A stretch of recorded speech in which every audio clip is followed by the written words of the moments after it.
जय हिंद, नमस्कार एंड वंदे मातरम। दोस्तों, स्वागत है आपका अपने यूट्यूब चैनल ईशा मिश्रा में। दोस्तों, आज के इस वीडियो हम लेकर आए हैं हिंदी क्रिया की ट्रिक। इसमें हम लेकर आए हैं, इसमें क्रिया हम पढ़ने वाले हैं अकर्मक, सकर्मक, संयुक्त क्रिया, पूर्वकालिक क्रिया और प्रेरणार्थक क्रिया। तो ये वीडियो लगभग 15 मिनट की होने वाली है और इस 15 मिनट के वीडियो में आपको हर एक डाउट आपका क्लियर हो जाएगा। तो सबसे पहले हम चलते हैं क्रिया के ऊपर। तो सबसे पहले आपको हम बताते हैं कि क्रिया किसे कहा जाता है। तो यहाँ पर सबसे पहले आपको हम बताते हैं क्रिया किसे कहा जाता है। जिस शब्द से किसी काम का करना या होना प्रकट होता है उसे क्रिया कहते हैं। जैसे पढ़ना, लिखना, खाना, आना इत्यादि। क्रिया एक विकारी शब्द है जिसके रूप, लिंग, वचन और पुरुष के अनुसार बदल जाते हैं। क्रिया किसे कहते हैं? जिस शब्द से काम का करना या होना प्रकट होता है तो उसे हम क्रिया कहते हैं। जैसे पढ़ना है, क्या कर रहे हैं हम? किसी काम कर रहे हैं, यानी पढ़ाने का काम कर रहे हैं। लिखने का हम कार्य कर रहे हैं, खाने का हम कार्य कर रहे हैं, आने का हम कार्य कर रहे हैं। इसे ही क्रिया कहा जाता है। मतलब जो काम आप कर रहे हैं, खाना पीना, रोना सोना, ये सब, चलना फिरना टहलना, यही आपकी क्रिया है। और क्रिया एक, यहाँ पर क्वेश्चन बनता है, क्रिया कैसा शब्द है? तो क्रिया एक विकारी शब्द है जिसके रूप, लिंग, वचन और पुरुष के अनुसार बदल जाते हैं। तो यहाँ पर सबसे पहले हम क्रिया देखते हैं। मोहन चल रहा है। क्या मोहन क्या कर रहा है? मोहन चल रहा है। चलना क्या हो जाएगा? यहाँ पर चलना जो है ये इसका क्रिया हो जाएगा। ठीक। सीता सो रही है। क्या कर रही है? सो रही है। तो यहाँ पर जो सोना है ये भी इसका क्रिया हो जाएगा। ठीक। राहुल नाच रहा है। तो यहाँ पर नाचना जो है, राहुल क्या कर रहा है? नाच रहा है। तो नाचना जो है इसका यहाँ पर भी क्रिया हो जाएगा। उम्मीद करते हैं कि क्रिया आपका कंफर्म हो गया होगा। जिस किसी शब्द से किसी कार्य का होना या करना का बोध होता है उसे हम क्रिया कहते हैं। जैसे मोहन यहाँ पर चल रहा है, चलना एक क्रिया है। सीता सो रही है, सोना भी एक क्रिया है। राहुल नाच रहा है और नाचना भी एक क्रिया है। तो अब चलते हैं हम इसके अगले पॉइंट पर। क्रिया में ही आता है प्रेरणार्थक क्रिया। प्रेरणार्थक क्रिया क्या है? जिस क्रिया के प्रयोग से यह पता चले कि कर्ता खुद कार्य न करके किसी और से कार्य करवा रहा है, या किसी और को कार्य करने की प्रेरणा दे। तो यहाँ पर प्रेरणार्थक क्रिया का मतलब है जिस क्रिया के प्रयोग से यह पता चले कि कर्ता खुद कार्य न करके किसी और से कार्य करवा रहा है। यानी कर्ता जो है अपने कार्य नहीं करेगा और दूसरे से कार्य करवाएगा। कर्ता कौन होता है? कार्य को करने वाले को ही हम कर्ता कहते हैं। तो कर्ता अपने से कार्य नहीं करेगा, दूसरे से कार्य करवाएगा। जैसे करवाना हो गया, कटवाना हो गया। अपने नहीं काटेगा गेहूँ, दूसरे से कटवाएगा। पिलवाना हो गया, जैसे दवाई अपने नहीं पिलाएगा, दूसरे से पिलवाएगा। पढ़वाना हो गया, जैसे अपने नहीं पढ़ाएगा और दूसरे से पढ़वाएगा। जैसे लिखवाना हो गया, अपने न लिख करके दूसरे से लिखवाएगा। और बोलवाना हो गया, अपने ना बोल करके दूसरे से बोलवाएगा। और यही सब आपका एग्जाम्पल है। मतलब कि यहाँ पर कर्ता खुद कार्य नहीं करेगा, दूसरे से कार्य करवाएगा। तो ये यहाँ पर हो गई प्रेरणार्थक क्रिया। इसके शब्दार्थ से ही पता चल रहा है प्रेरणार्थक क्रिया यानी किसी से प्रेरणा करना। प्रेरणार्थक क्रिया का मतलब होता है किसी से प्रेरणा करना। तो प्रेरणा करेंगे तो आप अपने कार्य न करके दूसरे से कार्य करवाएंगे। ठीक।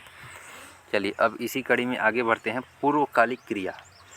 पूर्वकालिक क्रिया से यहाँ नाम से ही पता हो रहा है कि पूर्वकालिक क्रिया यानी वो क्रिया जो पूर्व हो चुकी है। ठीक। पूर्वकालिक क्रिया का मतलब है वो क्रिया जो हमारी पूर्व हो चुकी है। अब इसका डेफिनेशन देख लेते हैं। पूर्वकालिक क्रिया का अर्थ होता है पहले से हुआ। जब कर्ता एक कार्य को समाप्त करके तुरंत दूसरे काम में लग जाता है तब क्रिया पहले ही समाप्त हो जाती है, उसे पूर्वकालिक क्रिया कहते हैं। ठीक। पूर्वकालिक क्रिया को धातु में कर या करके लगा के बनाया जाता है। पूर्वकालिक क्रिया का मतलब है पहले से हुआ। जब कर्ता एक कार्य को समाप्त करके तुरंत दूसरे कार्य में लग जाता है तो जब जो क्रिया पहले ही समाप्त हो जाती है उसे हम पूर्वकालिक क्रिया कहते हैं। मतलब कर्ता जो है एक क्रिया समाप्त करके दूसरे क्रिया में लग जाएगा। ठीक।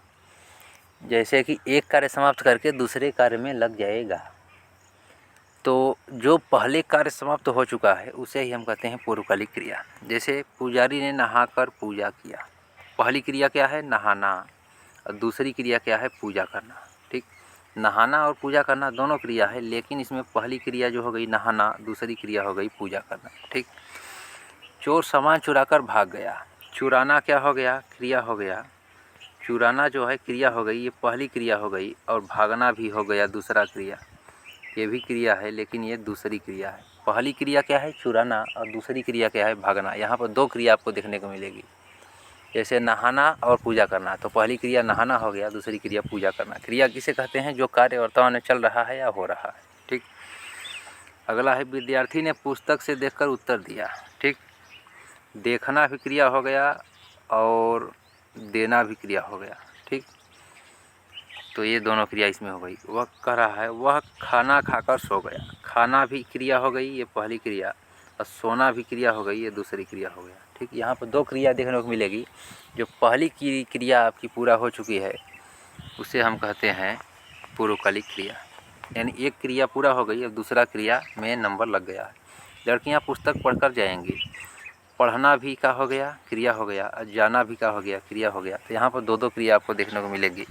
पहली जो क्रिया होगी वो पूर्वकालिक क्रिया हो जाएगी। निरर्थक क्रिया का मतलब किसी से आप प्रेरणा कर रहे हैं, वो काम अपने आप स्वयं नहीं करेंगे, दूसरे से कार्य करवाने वाले हैं आप। चलिए अब चलते हैं अगले मेथड पर। दूसरा है संयुक्त क्रिया। संयुक्त क्रिया क्या है इसको आप समझिए। नाम से ही पता चला है संयुक्त, यानी कि जुड़ा हुआ। संयुक्त का मतलब जुड़ा हुआ है। इसमें ज़रूर दो शब्द या वाक्य या दो काम इसमें जुड़े हुए होंगे। ठीक। जो क्रियाएं दो या दो से अधिक धातुओं से मिलकर बनी होती हैं उसे संयुक्त क्रिया कहते हैं। ठीक। संयुक्त क्रिया का मतलब है जो क्रिया दो या दो से अधिक धातुओं से मिलकर बनी होती हैं उसे संयुक्त क्रिया कहते हैं। दूसरे में कह रहा है अर्थात जो क्रिया दो या दो से अधिक क्रियाओं के योग से बनी होती है उन्हें संयुक्त क्रिया कहते हैं। ठीक। इसमें दो क्रिया आपको देखने को मिलेगी। जैसे मैंने खाना खा लिया। पहले काम में मैंने क्या किया? मैंने खाना खा लिया। ठीक। तो यहाँ पर दो धातु आपको मिल गया, खाना और खाना। खाना एक क्रिया हो गई और खा लिया ये भी एक क्रिया हो गई। ठीक। अगला कह रहा है तुम घर चले जाओ। तो यहाँ पर दो क्रिया हो गई। पहला तो क्रिया हो गया चले और दूसरा क्रिया हो गया जाओ। अगला है मीरा स्कूल चली गई। ठीक। तो मीरा क्या हो गई? ये हो गई कर्ता कार्य को करने वाली। स्कूल क्या हो गया? कर्म हो गया। और चले जाना क्या हो गई? क्रिया हो गई। वह खाना खा चुका है। खाना भी क्रिया हो गया, खा भी एक क्रिया हो गया। मीरा महाभारत पढ़ने लगी। ठीक। इसके डेफिनेशन से ही आपको पता चला जो क्रिया दो से अधिक धातुओं से मिलकर बनी होती हैं, दो धातु से मिलकर बनी होती हैं। मीरा महाभारत पढ़ने लगी। अगला है मोहन नाचने लगा। अगला है राम विद्यालय से लौट आया। राम विद्यालय गया, फिर वहाँ से लौट भी आ गया। ठीक। अब चलते हैं अगले पर। अगला है सकर्मक। सकर्मक का मतलब होता है कर्म सहित। कर्म सहित। सकर्मक का होता है कर्म सहित।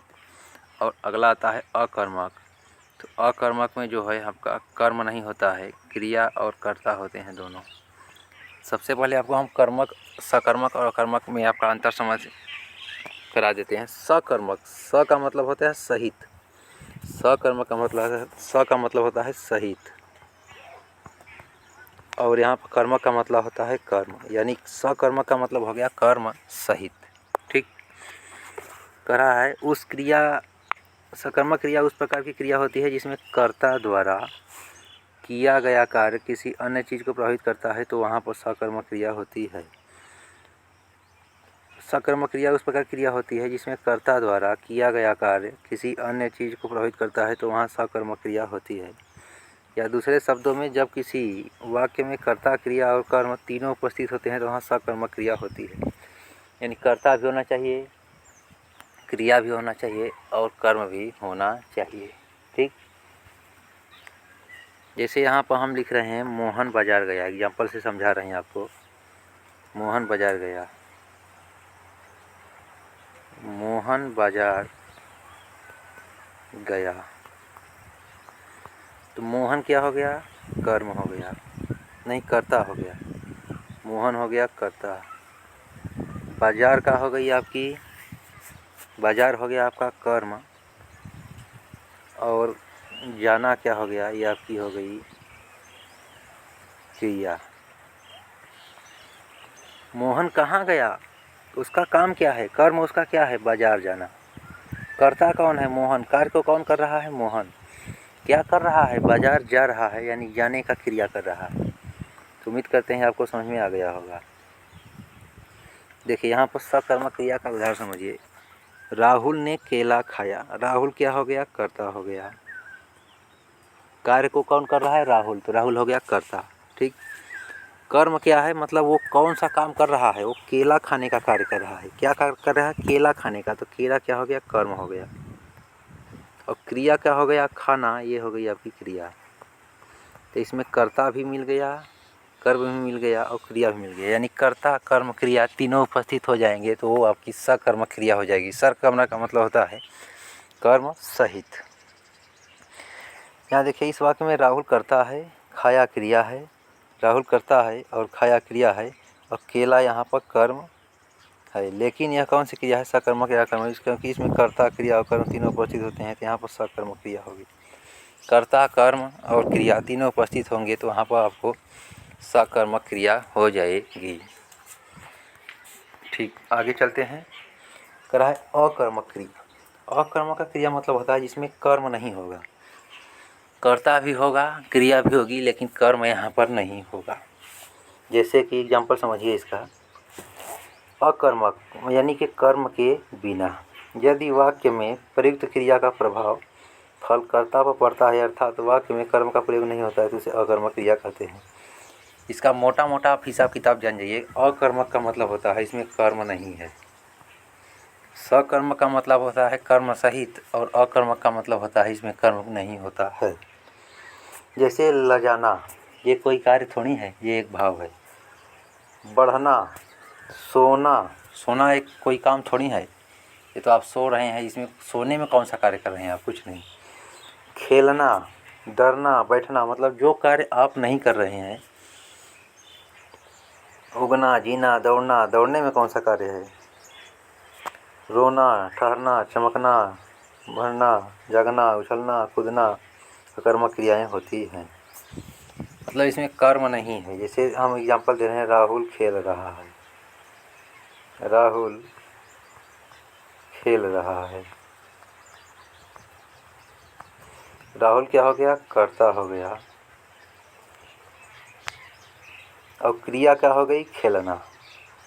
खेलना क्रिया हो गई, राहुल हो गया कर्ता। इसमें कर्म कहाँ है, इसमें कर्म है ये नहीं है। जब तक कर्म नहीं होगा तब तक यहाँ पर आपका अकर्मक क्रिया हो जाएगी। ये क्रिया का परिभाषा ही आपको समझा दी है। अब आते हैं अकर्मक और सकर्मक में अंतर।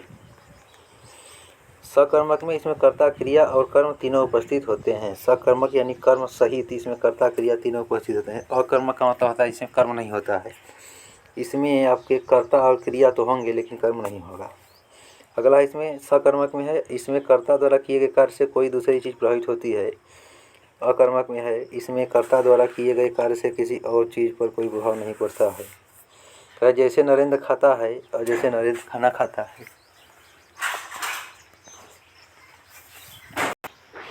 चलिए, उम्मीद करते हैं आपको हम बता दिए हैं पूर्वकालिक क्रिया क्या होती है, प्रेरणार्थक क्रिया क्या होती है, अकर्मक क्रिया क्या होती है, सकर्मक क्रिया क्या होती है, संयुक्त क्रिया क्या होती है।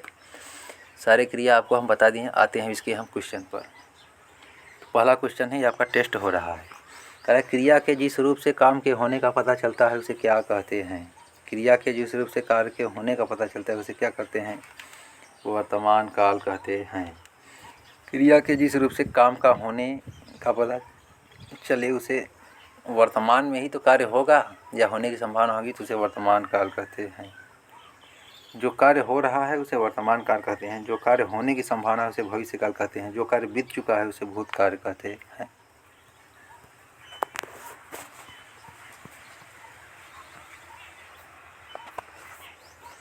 अगला कर रहा है, इनमें से किस वाक्य में सकर्मक क्रिया नहीं है। सकर्मक यानी सकर्मक का मतलब होता है कर्म सहित, यानी इसमें कर्म नहीं आना चाहिए।